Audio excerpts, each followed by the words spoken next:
Hola, buenas noches, chicas, chicos, buenas noches, espero que estén muy bien. Bueno, pues seguimos en el capítulo 6. Dice, la queja nuclear. Cuando no se hace consciente una situación interior, sucede exteriormente como destino. Contribución a los simbolismos del sí mismo. Las palabras que empleamos para describir nuestras inquietudes y nuestras luchas pueden decir más de lo que pensamos, pero a pocos no se nos ocurre estudiarlas.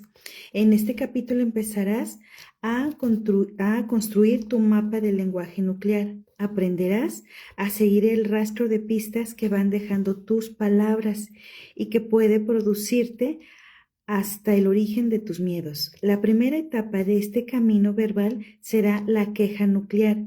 Este puede ser todo un tesoro de riquezas pendientes de estudiar. Tu queja nuclear puede contener incluso las semillas de la resolución que buscas. Solo tienes que asomarte dentro de ti. Para oír la queja nuclear en nuestro lenguaje cotidiano, buscamos en el tejido de las palabras que pronunciamos el hilo de emoción más profunda. Atendemos a las palabras que tienen la máxima resonancia emocional. A veces estamos presos de un miedo que nos debilita. En ocasiones pedimos o exigimos algo con un cierto matiz de apremio. A veces no tenemos más que un gran dolor. Bob, que es un ingeniero de 52 años, cuando siente ansiedad y se encuentra solo, se queja diciendo, ¿por qué no me dejan todo siempre? ¿Por qué no soy lo bastante bueno? A veces oímos palabras o frases que parecen tener una vida propia. Cuando John se quejaba, decía que su madre siempre decía decía que su madre siempre decía de ella que era la desilusión más ignominicio, algo así, de la familia, que su queja principal era que su madre y ella no estaban unidas y que el distanciamiento y las palabras duras que se habían producido entre las dos le había provocado mucho dolor y sensación de vacío. Cuando Joan fue retirando las capas del dolor generacional, comprendió que la que había sido considerada la desilusión ignominiosa de la familia no había sido ella, sino su abuela. La historia era la siguiente. La abuela de John vivía en un pueblito de Irlanda. A los 15 años se había enamorado de un hombre casado. Se quedó embarazada y el hombre no se había querido hacer responsable. A la abuela de John la habían expulsado de su casa y había vivido en la deshonra durante el resto de su vida, limpiando casas y criando a su única hija como madre soltera. No se había casado nunca y no había superado jamás la impresión de que había deshonrado a la familia al tener un hijo ilegítimo. Aunque la abuela no había pronunciado nunca las palabras desilusión o ignominiosa, tengo que saber qué significa eso. Estas habían resonado en las tres mujeres. La abuela había vivido estas palabras cuando fue expulsada del seno de la familia.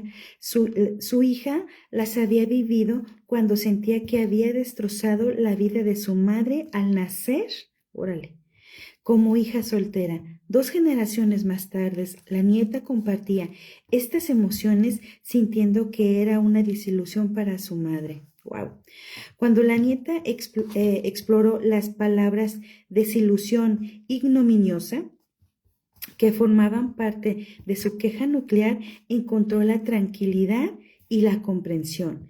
Empezó a darse cuenta de que, aunque su madre le decía aquellas palabras, la invectiva no iba dirigida personalmente a ella. Ahora, cuando oía aquellas palabras, le evocaban sentimientos de amor y de solidaridad. hacia su madre, hacia su abuela y hacia la vida difícil que debieron vivir las dos en Irlanda. Cuando analizamos la queja nuclear, no solo atendemos a nuestro lenguaje hablando, sino que observamos también nuestro lenguaje somático, es decir, el de nuestro cuerpo físico. También prestamos una atención especial a los síntomas y a las conductas que destacan un poco corrientes o por ser muy personales. En el ejemplo que presentamos a continuación, Carson, bombero de 26 años de edad, expresaba su miedo de manera tanto física como verbal. Cuando Carson tenía 24 años, rozó con el coche un guardarril, sepa qué será, chicas, y estuvo a punto de despeñarse por un barranco. Recuerdo el control del vehículo al instante y llegó sano y salvo a su destino, pero había perdido la sensación de control sobre su vida.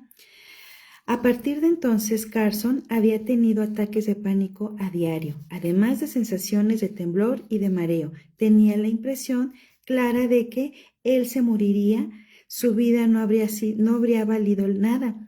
Las palabras concretas de su queja nuclear eran las siguientes: si me muero, no dejaré ningún legado. Perdón, chicas, es que me reí porque en la tarde estaba platicando con Mariana, una compañera mía de Terramar, y me hizo un comentario parecido a este. Nadie se acordará de mí. Habré desaparecido del todo, como si no hubiera existido. No tendrían un buen recuerdo de mí. Lo raro de estas lamentaciones de Carson era que las dijera un hombre de 26 años. Carson apenas había empezado a vivir y ya se estaba lamentando de las penas de toda una vida. Estaba claro que ahí había algún desajuste. Cuando examinamos las palabras de una queja nuclear, confiamos implícitamente en ellas, pero no siempre confiamos en el contexto. Estas palabras, en general, suelen ser verdaderas para alguien que no necesariamente es el mismo que las pronuncia. Para descubrir quién es ese alguien, tenemos que asomarnos tras el telón para atisbar nuestra historia familiar. En el caso de Carson, ese alguien que faltaba era su padre. Después de un duro proceso de divorcio con su madre, el padre de Carson le exigió que renunciara a sus derechos paternos sobre el hijo, que tenía entonces 4 años. Tras una larga batalla legal por la custodia, el padre de Carson tuvo que acceder por fin. Carson no volvió a ver nunca más a su padre. La manera de Carson no solo hablaba mal de su padre, sino que el niño fue adoptado por el nuevo marido de la madre y tomó su apellido. Repasemos de nuevo el lenguaje nuclear de la queja nuclear de Carson. No dejaré ningún legado. Nadie se acordará de mí. Habré desaparecido del todo, como si no hubiera existido. No tendrán un buen recuerdo de mí. La historia de Carson se ve ahora bajo una nueva luz. Dice, fusionándose con la realidad de su padre de haber perdido a su legado vivo, a su hijo, Carson. Había encontrado un modo encubierto de aliarse con el padre ausente. Compartía las sensaciones de la experiencia dolorosa del padre, temiendo que también él mismo desapareciera de pronto y quedaría olvidado. Después de haber descubierto la raíz de su queja nuclear, Carson tomó la decisión de localizar a su padre y de ponerse en contacto con él de nuevo. El padre se había trasladado a otro estado y había tenido 3 hijos con una segunda esposa, pero se alegró muchísimo de tener noticias de Carson. Le había perdurado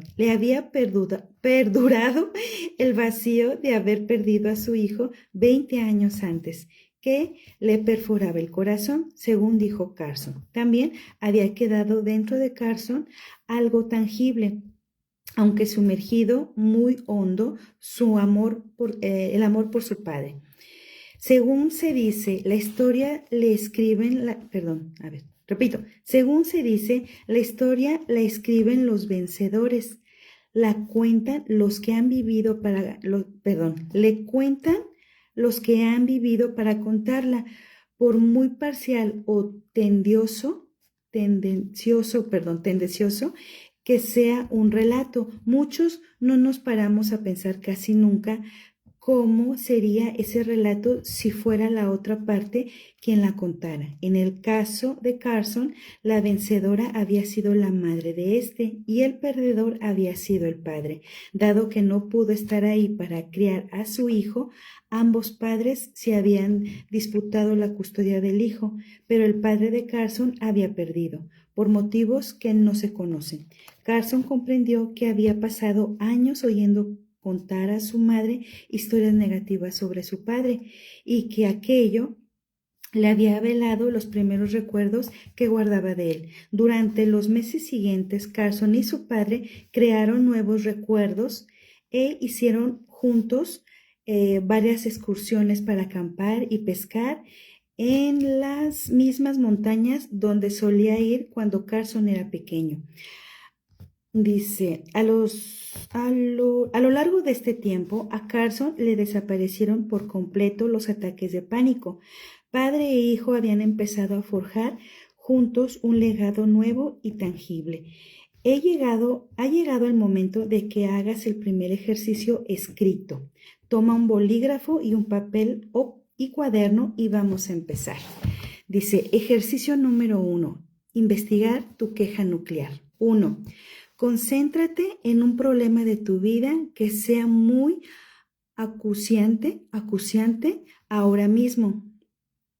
Puede ser una cuestión relacionada con tu salud, tu trabajo, con una relación de pareja. Cualquier cuestión que te está perturbando tu sensación de seguridad, de paz, de tranquilidad o de bienestar. Número 2. ¿Cuál es la cuestión más profunda que quieres curar? Puede tratarse de un problema que te parezca abrumador, puede tratarse de un síntoma o de una sensación que has tenido toda la vida. Número 3, ¿qué es lo que quieres ver cambiar? 4, no corrijas ni enmiendes lo que escribas. 5, escribe lo que te parezca importante. 6, ve escribiendo lo que te llegue. Por ejemplo, puede que lleves encima el miedo a que te pase algo terrible en el futuro. No importa lo que salga, tú sigue escribiendo. 7. Si no te llega nada, responde a esta pregunta. ¿Qué temes que te pudiera pasar si no se te quita nunca la sensación, el síntoma o el trastorno que tienes? 8. No sigas leyendo el libro mientras no hayas escrito tu inquietud más acuciante. Ahora, mira lo que has escrito, léelo, pero sin tanto detenimiento como para apasionarte. No te dejes arrastrar por las palabras ni por los sentimientos, repásalo ligeramente sin sentir las emociones.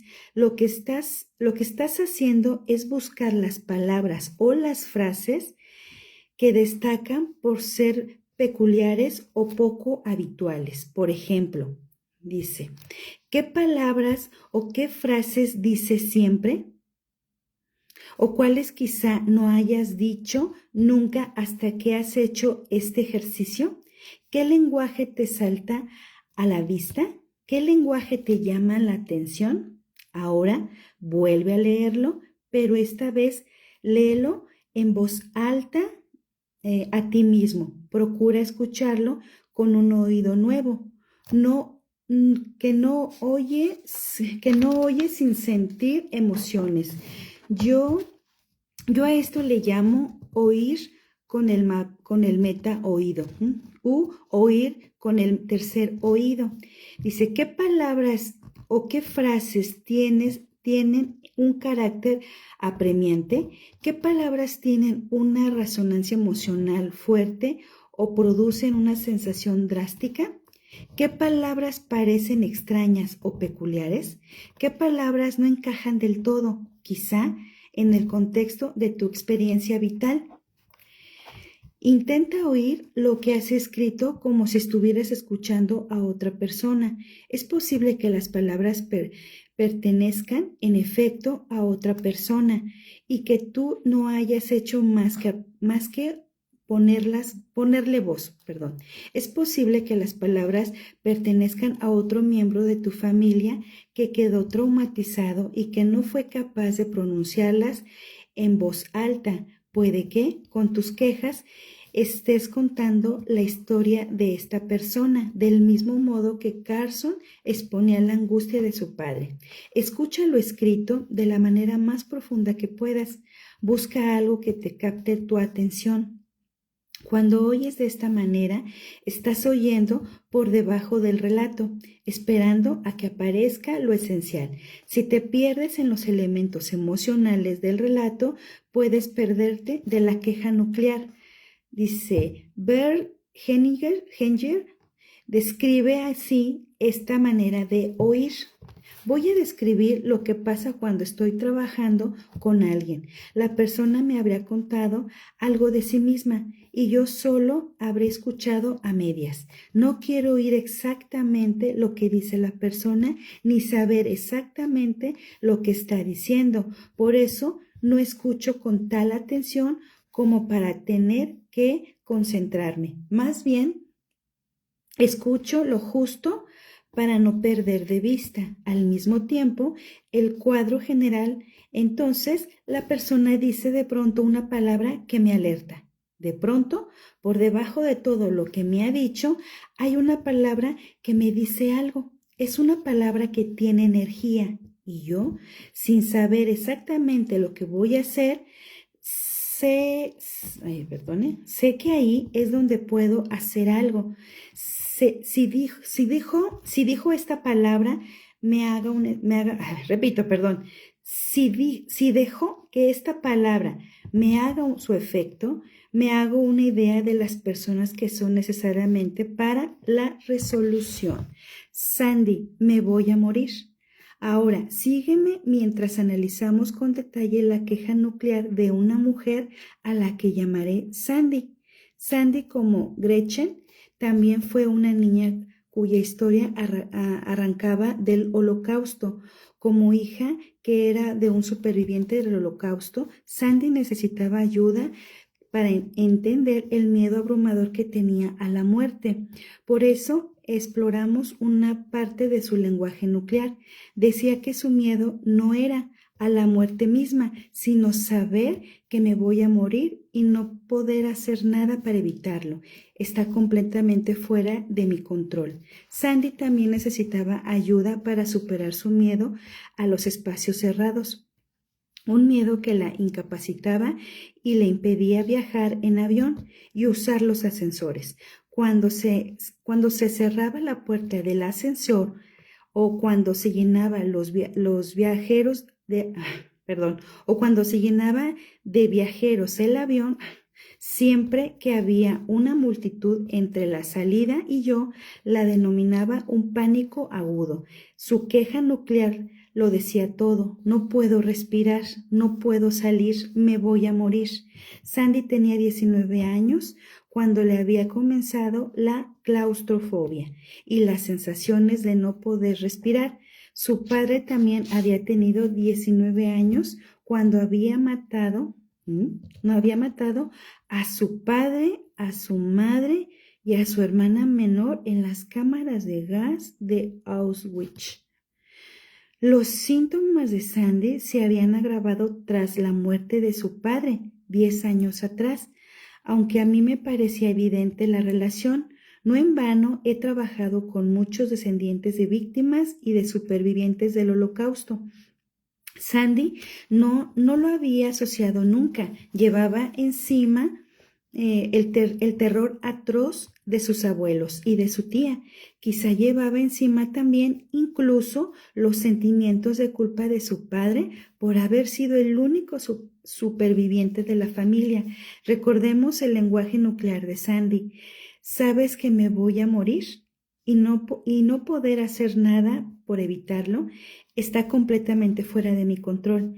Está claro que sus abuelos y su tía habrían sentido aquello mismo cuando vivían en el campo de exterminio o cuando los conducían a la cámara de gas. Cuando estuvieron dentro de la cámara de gas, cualquiera de ellos podía ver una multitud entre la salida y yo, y después, evidentemente, los invadiría un pánico inmenso. El final trágico se desvelaba en el lenguaje nuclear de Sandy. No puedo respirar, no puedo salir, me voy a morir. Sandy ya veía claramente la relación, el terror de sus antepasados se había estado expresando dentro de ella, aunque conocía los hechos trágicos que se habían producido en su familia, nunca había establecido la relación pensando que ella misma podría estar portando unos sufrimientos que no eran suyos. Ahora ya lo tiene claro. En nuestra sesión de trabajo pedí a Sandy que visualizara a sus abuelos y a su tía como si los tuviera adelante. Le pedí que tuviera una conversación con ellos. Sandy, siguiendo mis orientaciones, les dijo: he estado aterrorizada igual que vosotros y veo que este terror ni siquiera es mío. Me doy cuenta de que vosotros no os sirve de nada que yo cargue con él y a mí tampoco me sirve. Desde luego, sé que esto no es lo que querías para mí y sé que es una carga para vosotros ver esta ansiedad mía.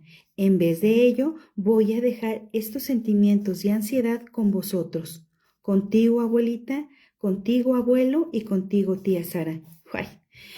Le asomaron las lágrimas a los ojos mientras se imaginaba que los tres le sonreían y le impartían una bendición deseándole que fuera feliz. Sandy se imaginó que el cuerpo se le llenaba de amor que le estaba invadiendo. Cuando Sandy fue capaz por fin de determinar el origen de su claustrofobia y de su miedo a la muerte, sintió que se le disipaba el peso de sus miedos.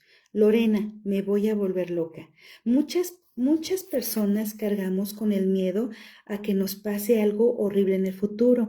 Este miedo se suele manifestar en nuestras quejas nucleares. Lorena tenía 19 años y sufría ansiedad y ataques de pánico en situaciones de trato social. Decía que cuando estaba con amigos tenía sensaciones de estar atrapada y de no ser capaz de salir. Había empezado a notar una ansiedad 3 años antes. Y hacia la misma época había empezado a sufrir una infección de vejiga que no se le curaba. Recordaba que había consultado a diversos médicos sin que nada de lo que le recetase le aliviaran los síntomas. Lorena contó que lo más terrible de padecer aquella infección de la vejiga, su peor miedo había sido que nada ni nadie podrían ayudarla y que la infección no se le curaría nunca. La infección de la vejiga se le acabó curando, pero ella le seguía dominando la ansiedad. Nuestra conversación transcurrió así. Mark dice: ¿y la infección de vejiga no se te curará nunca? Lorena: tendría dolor, estaría deprimida, estaría siempre de médico en médico, estaría restringida, no sería feliz, no tendría éxito, tendría ansiedad constante, sería una fracasada. Dice: ¿no te llama la atención alguna palabra del lenguaje nuclear de Lorena? Dice: ¿qué te parecen las palabras restringida y fracasada? Advertirás que estas palabras quieren llevarnos hacia una dirección nueva, más allá de la cuestión de la infección de la vejiga. Vamos a dejar en suspenso de momento las ideas que podamos tener acerca de Lorena y de su infección de la vejiga, y nos dejaremos guiar por la energía de sus palabras. Lorena se estaba aproximando a su lenguaje nuclear, pero todavía no había llegado del todo. Para ayudarla a que profundizara más todavía, le pedí que describiera lo peor que le ha podido pasar a otra persona. Cuando estamos intentando articular nuestro miedo peor y nos quedamos bloqueados, suele ser útil dar marcha atrás un poco e imaginarnos lo peor que le puede pasar a una persona distinta de nosotros. Veamos lo que surgió en el caso de Lorena. Mark, ¿qué es lo peor que le podría pasar a una persona, a otra persona, no a ti? Lorena, que no tenga éxito, que no sea feliz, que no sea capaz de hacer las cosas que quiere hacer, que se vuelva loca, que se vuelva una especie de ermitaña, que acabe ingresada en un psiquiátrico y termine por suicidarse. ¿Verdad que estas palabras tienen enjundia?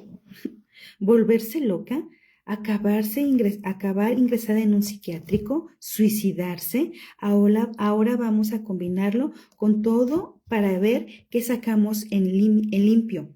Tenemos a una persona fracasada que está restringida, que se vuelve loca y que acaba ingresada en un psiquiátrico, donde termina por suicidarse. Quizá te estás preguntando de dónde salen todos esos datos.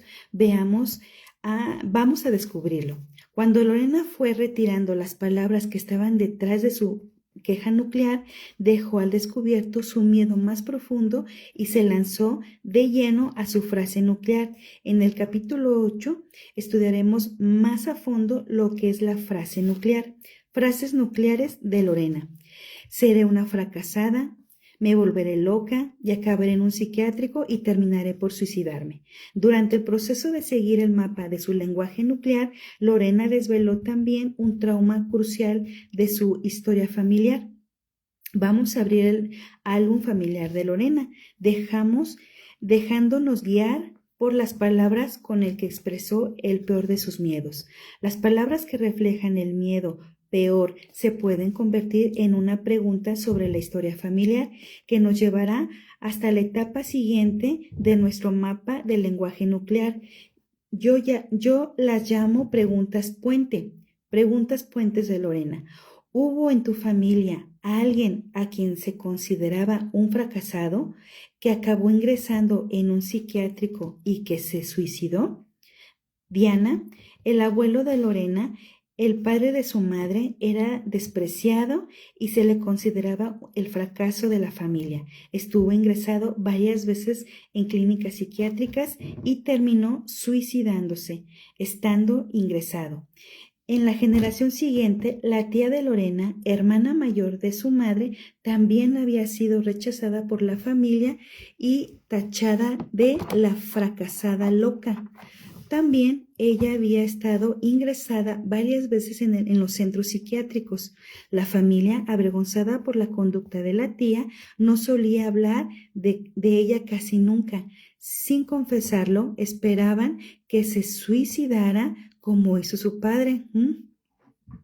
Cuando los miembros de la familia hacen vidas infelices o corren una suerte muy difícil, suelen ser más fáciles rechazarlos que sentir el dolor de quererlos.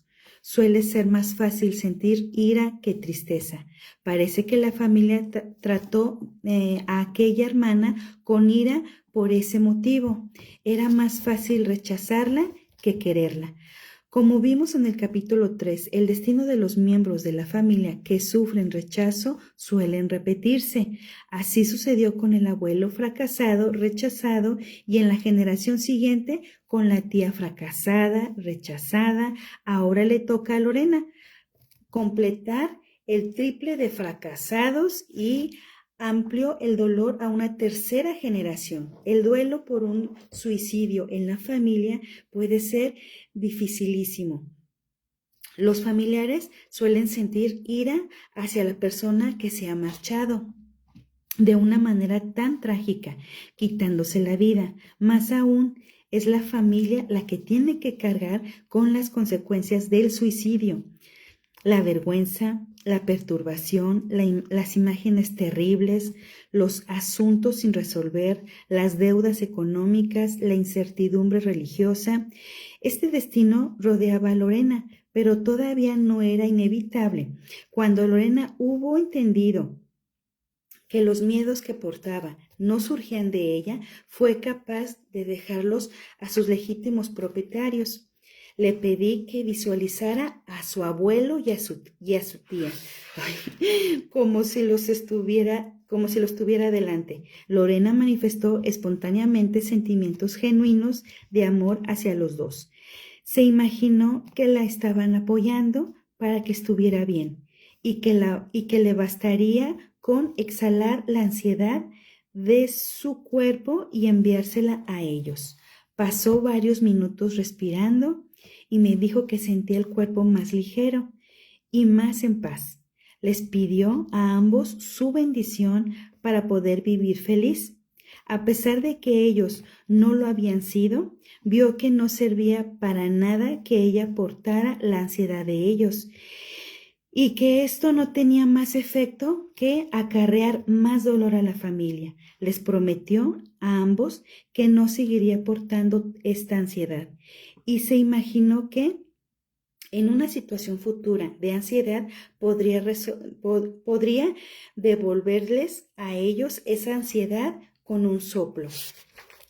Al cabo de una sesión, Lorena quedó libre del pánico que le estaba consumiendo. Cuando me preguntan por las consecuencias sobre mi práctica clínica en las últimas investigaciones sobre la neuroplasticidad, suelo acordarme de Lorena. Su capacidad de pensar en un estado de ansiedad dominante a otro estado en el que tenía más paz y equilibrio ilustraba de manera gráfica lo bien que se puede asociar la historia familiar personal a la conciencia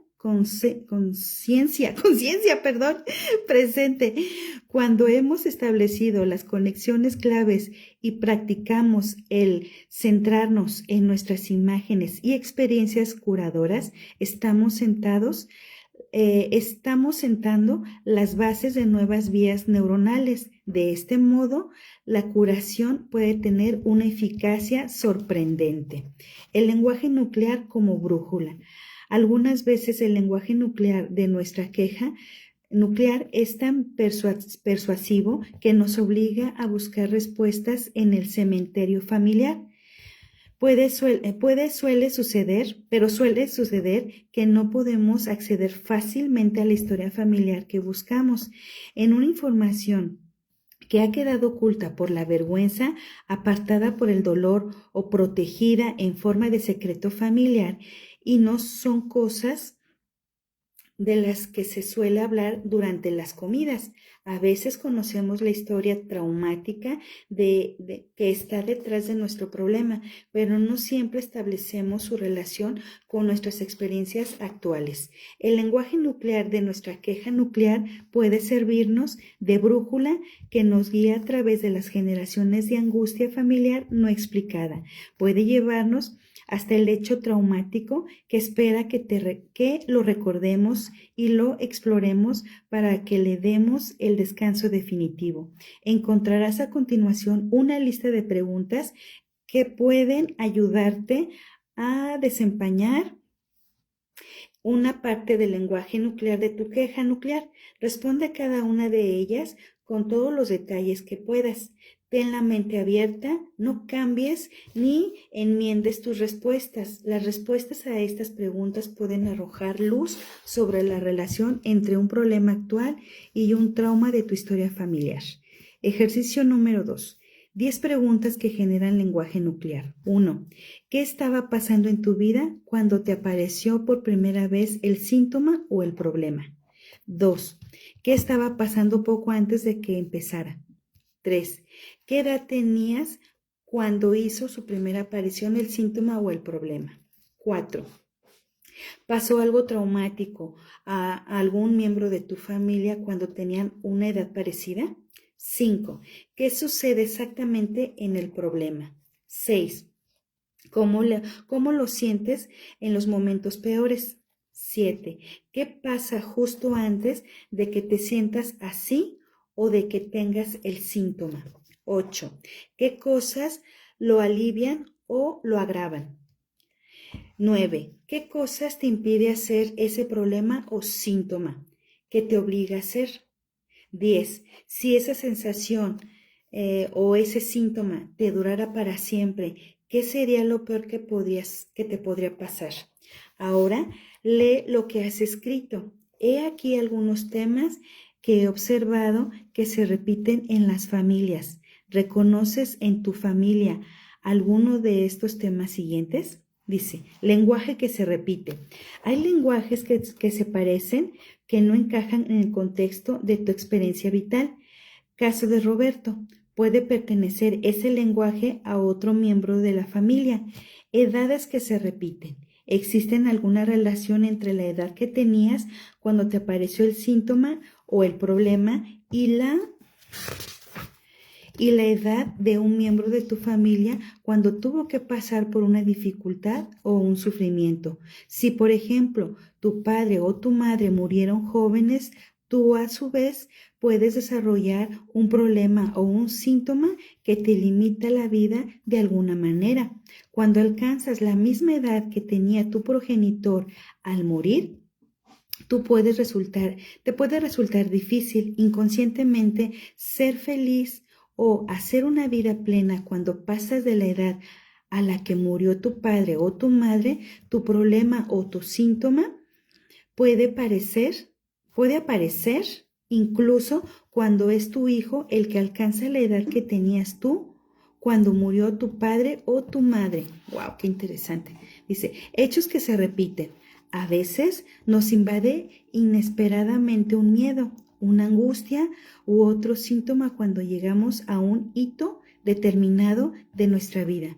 Nos casamos o tenemos un hijo, nos rechaza nuestra pareja o nos vamos de su casa. Entonces, de pronto, como si nos activara dentro un reloj despertador ancestral, empieza a aparecernos un síntoma. Cuando pasa esto, debemos preguntarnos si algún miembro de nuestra familia tuvo que sufrir o que luchar del mismo modo cuando vivió un hecho similar. Emociones, conductas y síntomas que se repiten. Haz memoria. ¿Qué fue lo que desencadenó tu problema o tu síntoma o lo puso en marcha? Ay, perdón, es que me picó un mosco.